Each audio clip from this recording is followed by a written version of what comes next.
puedes hacer el Chuck. ¿Esto en tus películas lo haces? ¿Lo has hecho alguna vez? Lo he hecho alguna vez, sí, cuando se hace a lo mejor el Chuck final que le llaman, o hay veces que sí que lo he hecho para... Ahora cada vez menos, pero sí que alguna vez he tenido que hacerlo. Hace poco estuvo con Alfonso Ungría y también me dijo lo mismo, que el Chuck final lo hace. Sí. Vale, buenos días, ¿cómo estás, Antonio? Bien, ya cerrando el círculo. Hace no sé cuántos años empecé a pensar en la película y ahora se estrena y es como que tiene la sensación que ya está, de final, pues el estreno, ¿no? Te da un poco tristeza, ¿no? Un poco, ¿no? Un poquito, o melancolía, o... No, a mí me da tranquilidad, sobre todo yo llego muy tranquilo con la película, estoy satisfecho de cómo ha quedado, no sé lo que pasará, nunca lo sabes, pero te da también sensación de liberación, porque hasta ahora estás, de alguna forma, estás enganchado a la película depende de ti, y a partir de mañana que se estrena, la película ya tiene vida propia, le vaya bien o le vaya mal, yo ya no puedo hacer nada por ella, y te libera también para empezar un nuevo proyecto, que siempre tienes nuevos proyectos y los estás compatibilizando, ¿no? entre la película que todavía tienes viva y lo que quieres arrancar, y a partir de ahora ya es libertad. Yo siempre empiezo las entrevistas preguntando por qué hacer cine. Yo ya te lo pregunté hace 8 años, porque fue en agosto del 2016 con El Elegido. Entonces, porque tú has seguido haciendo cine, yo lo sé. Sí, tanto que he seguido. David Moragas, por ejemplo, que es sí. Sanjete. Entonces, la de Ripstein también. Sí. ¿Qué cosas más diferentes haces, eh? La de Belén Funes. Sí. La hija de un ladrón, pero también esta última, que ya la hemos rodado y que está ahora montándola. Ah, qué bien, fantástico. Me gusta que haces cosas muy diferentes, ¿no? Entonces, ¿qué te empuja a seguir haciendo cine, produciendo, dirigiendo? Bueno, a seguir siendo cineasta. Porque a veces esto cuesta mucho. Sí, es un cine que es un oficio que requiere esfuerzo, pero también con esto hay que ser justos, también requiere mucho esfuerzo ser taxista, o ser policía, que a veces nos sentimos que nuestro esfuerzo es mayor que el de los demás. Y dices, no, cuesta esfuerzo, pero todo en esta vida cuesta esfuerzo.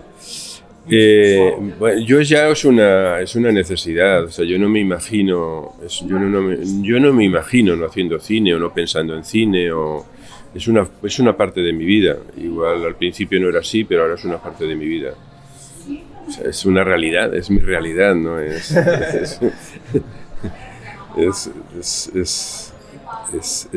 parte de mí. No me hago esa reflexión, ¿no? Es que es natural, es natural. ¿Cómo encuentras a Emma? Porque esta persona existió, en la anterior película también existió esa persona, Ramón Mercader. O sea, veo que después de muchos años fabulando, imaginando historias, lo que pasa que a partir del personaje real tú fabulas mucho. Pero antes de eso, ¿cómo te encuentras con Emma? Con esta señora que existió.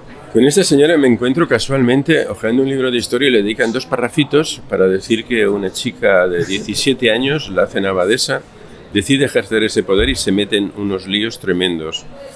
Entonces me llamó la curiosidad, empecé a leer de ella, casi no hay referencias sobre lo que es su vida personal, ¿no?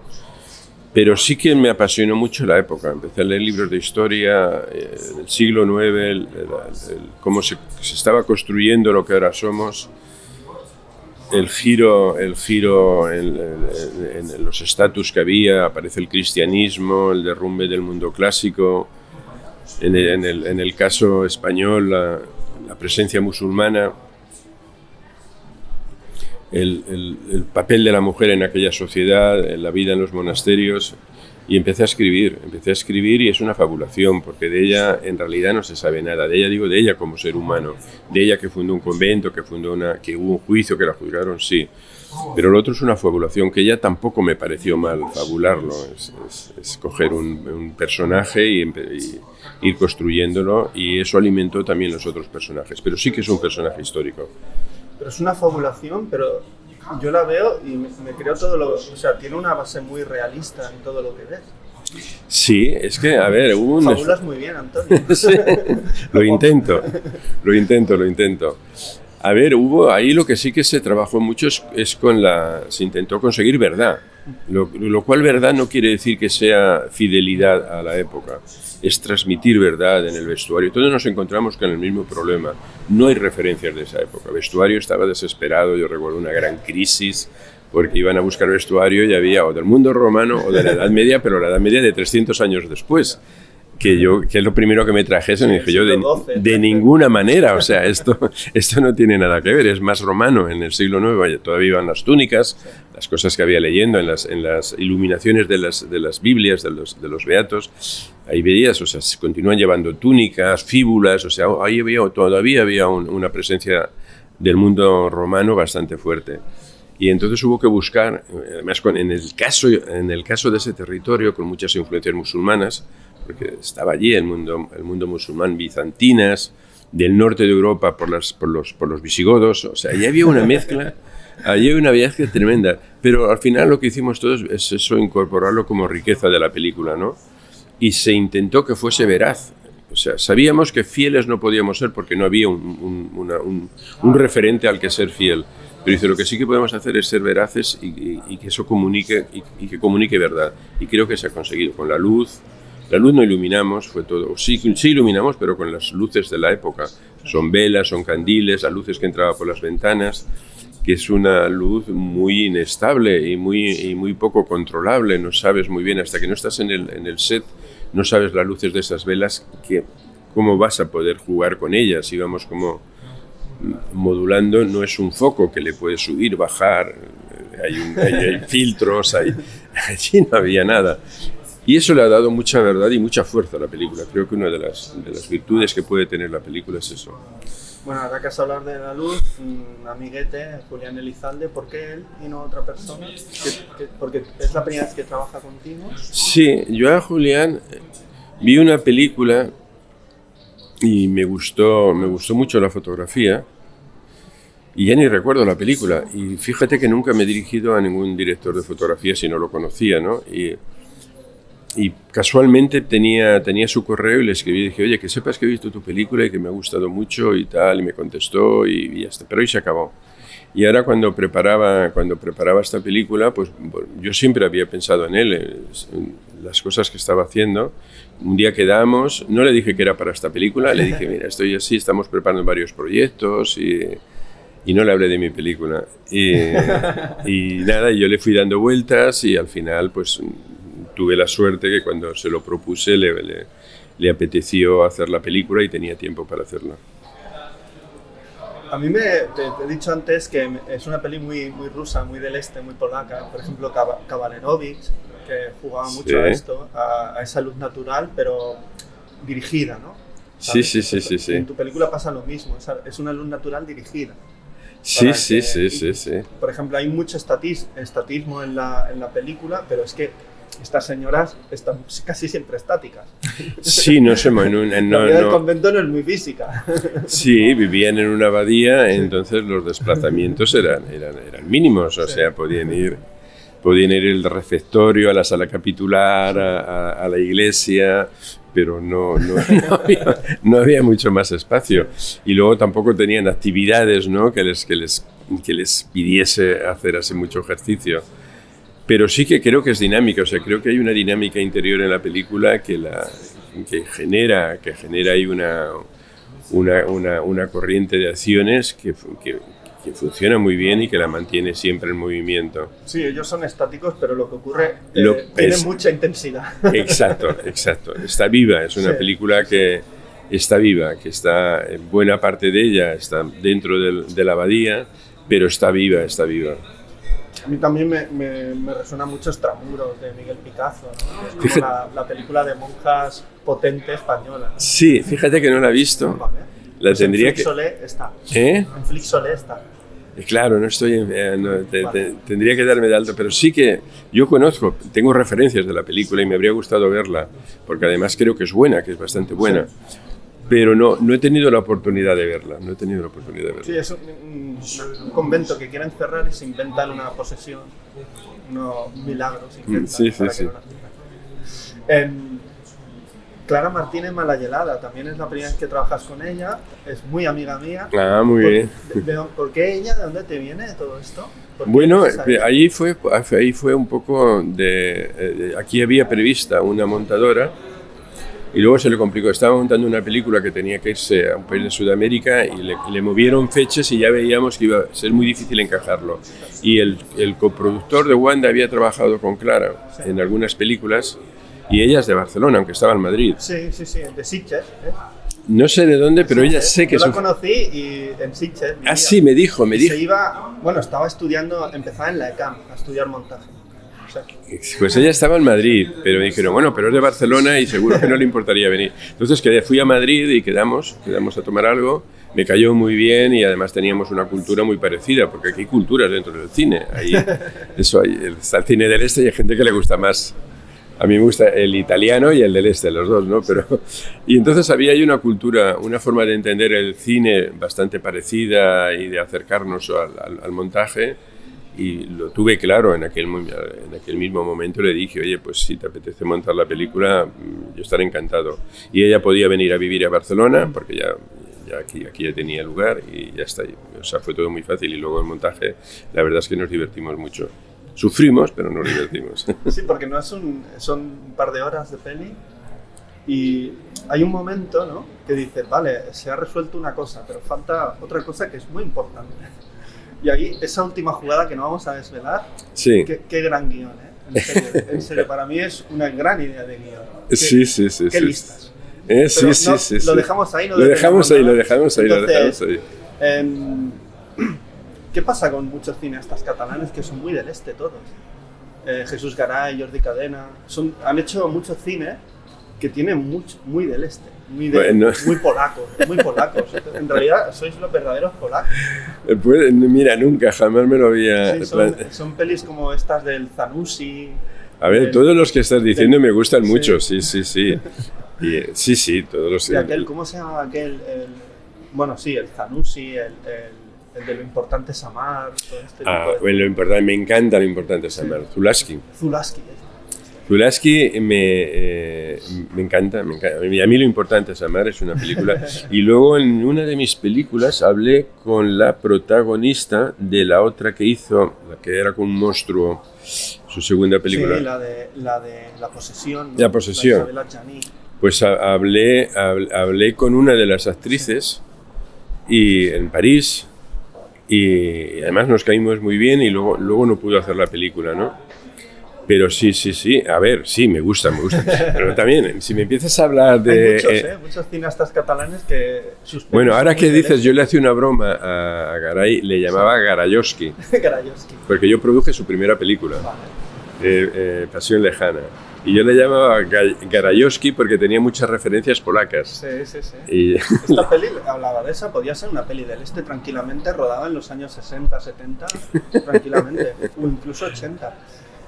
¿Por qué Loarre? ¿Por qué ese sitio Loarre? Yo estuve en Loarre porque vi El Reino de los Cielos, fui para allí. De hecho, tenían parte del set allí del Reino de los Cielos, que nos enseñó el chico, y las escaleras esas que aparecen en tu peli, esas escaleras muy de Loarre, que están... Y le sacamos mucho partido. ¿Por qué Loarre y no Santa María de Cuyell, por ejemplo? Bueno, porque ya tenía un escenario, maravilloso, ya las construcciones, y luego, aunque era castillo, luego fue convento. Sí. Entonces tiene ya construcciones religiosas, la iglesia, tiene la cripta, que es preciosa, donde rodamos varias secuencias, tiene capillas y tiene un aire religioso que no nos daba otro sitio. Y luego está muy bien conservado porque no lo han tocado. Y tenía además los exteriores que tiene. Y allí cuando acabamos de rodar, como íbamos con iluminación natural, en cuanto bajaba la luz, y allí veías unas puestas de sol maravillosas. O sea, era como respirar vida, ¿no? Yo recuerdo siempre, pues claro, tenías que bajar aquellas escaleras y acababas en un gran mirador. Y el acceso tampoco es así muy... No, era todo a hombro, a músculo, o sea, allí no hay nada. Lo primero que pregunté, bueno, ¿y aquí para subir hay podéis algún? No, y las otras sí, todo como con serpas, ¿no? Sí. Como con serpas. Y bueno, y todo eso también ayudaba a crear un ambiente y a crear ahí el aislamiento, ¿no? El aislamiento, luego ahora cuando hablas con los actores, les entrevistan, dicen que todo eso les ayudó mucho. Les ayudó mucho porque tenían que estar ya también ellos mismos. Allí acababas de rodar, te tenías que ir a la cama casi, ¿no? No había... Y todo eso al final acabó siendo un factor que ayudó a crear un cierto clima, es que evidentemente se transmite, la cámara pilla todo. La cámara pilla todo. Háblame un poco del reparto, Daniela Brown, ¿por qué ella? ¿Dónde la viste? ¿Qué te transmitió? Porque yo siempre pienso que los directores y directoras, cuando cogen a un actor o una actriz, es porque hay un enamoramiento, ¿no? Hay como una forma de decir, wow, estoy sintiendo que esta persona lo puede hacer, ¿no? Por supuesto. Ahí hubo dos factores. Uno, yo no la conocía de nada y encajó muy bien, entendió muy bien el personaje desde un principio, se acercaba mucho al registro que yo buscaba y luego me entendía muy bien lo que le pedía y yo también entendía lo que ella me estaba intentando dar. O sea, yo valoro mucho la comunicación.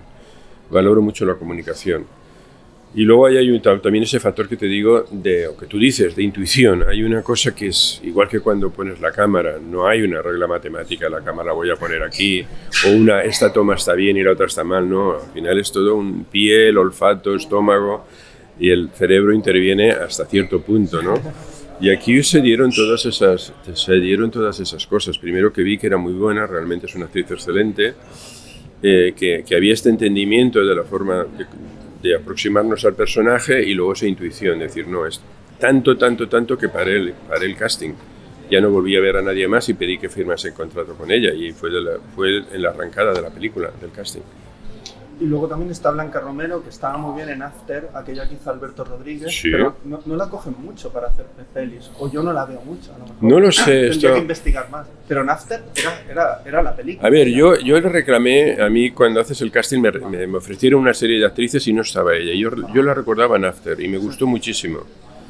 Y luego ya no la había vuelto a ver, de vez en cuando veía alguna fotografía suya, algún reportaje, y le pedí, ¿por qué no le pedís que venga al casting? Entonces la vi primero en Madrid y luego vino 2 veces a Barcelona a hacer pruebas. Y está en otro territorio absolutamente opuesto a su forma de trabajar de Daniela, y eso me gustó.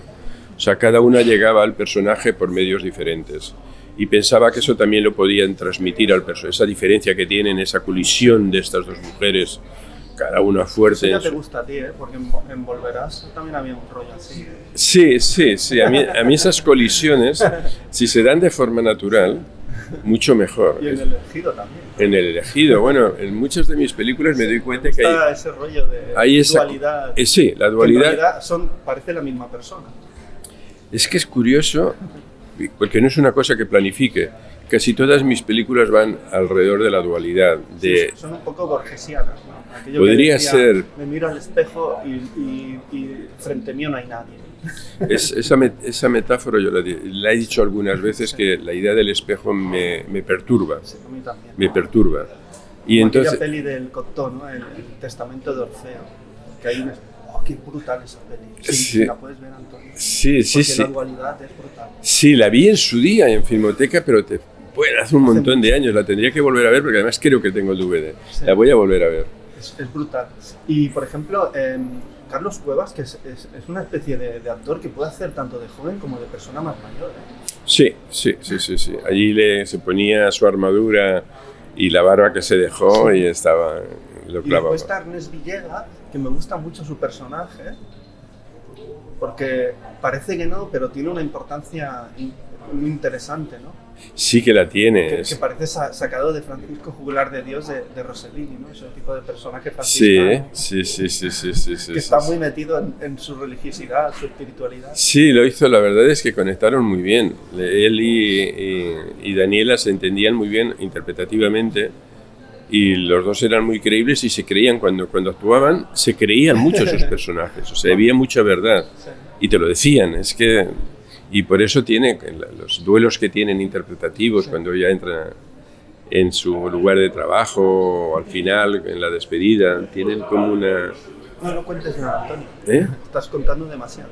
Sí, estoy contando demasiado. Bueno, ahora para terminar, quiero que me recomiendes una película que hayas visto hace poco y te haya encantado. Puede ser tele, cine, donde sea. Tendría que... Sabes que veo muy poco cine, porque vivo en la montaña desde hace unos años, en una masía en el Bergadá, entonces eso ha restringido mucho. Eso Los de la peli de ficción del Serge Gay, ¿no? Que vive allí en la masía. Sí, es verdad. Un guionista que se va allí a buscar. Sí, pues algo así.